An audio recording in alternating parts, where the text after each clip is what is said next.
is this story? Oh my gosh. Okay, update us on, there's a singer, his name is David, right? It's D4vd's, that's his stage name, right? Yes. Yeah. And this gruesome discovery, get us updated here. Yeah, I mean, I've never seen or heard of a story like this before. So this guy, David, like you said, is a popular singer. He is up and coming. I mean, working with some really big acts, 20 years old. On September 8th, there was a body, a decomposing and dismembered body. That's as far as I'll go there with that. But found in a Tesla in Los Angeles that was registered to him. The car was never reported stolen, never reported missing. It was on the street. It was towed, and it was taken to an impound lot. And then there was, a foul smell that was coming from the car, and ultimately police were called.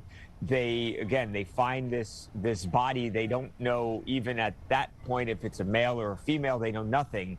They through a number of different kind of means of the investigation, they're able to identify the person, and it turns out it was a 15-year-old girl named Celeste Rivas. So that's new. That's just a day or so old that the police have identified her. She went missing when she was 13 years old. In April of 2024, only 13 years old. So David obviously has not been named a suspect, not even a person of interest, but police want to talk to him and try and understand, hey, why was this body found in this car that, again, is registered to you? And now there's some reason to suggest that they may have had some sort of romantic relationship. So we talked to the mom last week, and the mom was terrified. She thought this might be her daughter because one of the identifying things one of the marks they were trying to use to identify this girl was that she had a tattoo on the inside of her right index finger that said SHHH. And this mom knew that her daughter had that tattoo, and she was, again, very worried that this was her daughter, and in fact it was. David has that same tattoo. Mom said that she wasn't sure about David the singer, but that her daughter had a boyfriend named David. So, a lot of things here for police to kind of wade through, but again, it's just a shocking and a strange story. Wait, you said he's not a suspect? I mean, if the police deem him that, you know what I mean? I think that would, kind of fall under official language. Do they want to talk to him? Yeah. Okay. Yeah, absolutely. And by the way, we have not been told that he's not cooperating. In fact, we've been told that he is going to he has cooperated and will cooperate. But again, there are a lot of questions here to be asked. And I think, number one being how did a dead child wind up in your vehicle? Yeah, absolutely. I was kind of doing a little bit of basic digging because I hadn't heard of David before this whole episode. And the first, Michael, the first video that comes up on YouTube is the first music video.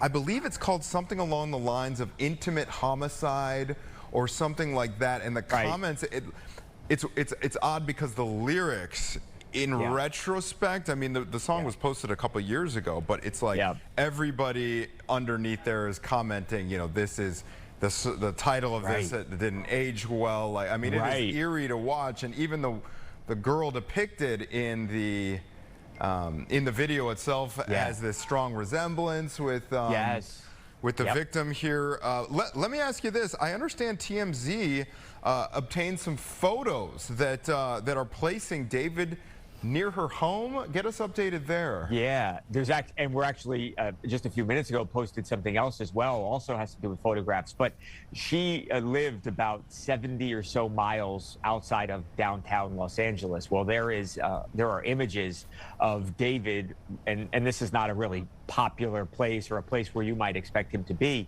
but there are images of him before her disappearance, unclear exactly how long, but in that area, just about a third of a mile from where Celeste Rivas lived. So he was right there, I mean, virtually in her backyard. Also, there was a home that this week was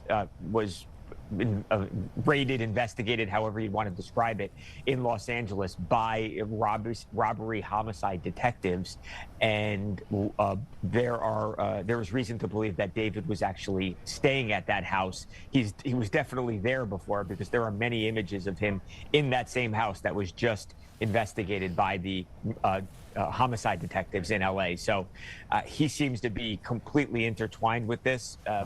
What was his role, if any? I suppose we will find out, but I mean, it's just grisly details, if nothing else. When you talked to this girl's mom, did she say that her daughter left home because she had this boyfriend that she wanted to go be with, or was she taken? Did you guys get an idea of like that's? Yeah, unclear the circumstances surrounding. I mean, I'm sure mom has a little bit more information, but just at least not at that point got into it with us. But I think at the time she was, I think she was going through a lot of emotions. One, she wants to know so desperately where her daughter is, but to think that she may actually be gone, and mom hoping one day she was going to walk back through that door, and to think that, okay, that's not going to happen now. I'm sure the emotions she was going through are just, it's got to be awful for mom right now. All right, Michael, before we let you go, one of the other things that came up were some of his upcoming concert dates. What do you know? What do you know about what's happening there? Are they being canceled, or are they still on? He is now postponed. Yeah, now he is finally postponed. But at first he didn't, and days after the body was found in his car, and we knew it was his car, he was still performing. Finally, now I think as things have heated up a little bit more, he has finally said, "Hey, I'm going to press pause on this, at least for the time being." Probably a good idea. All right, yeah, Michael, I would agree. Good to see you, sir. Great to see you guys. Thanks so much for having me. We'll check back in with the latest headlines hopefully next week, sir. Have a great one. Not so heavy. Not so heavy. Yes, exactly. Yeah.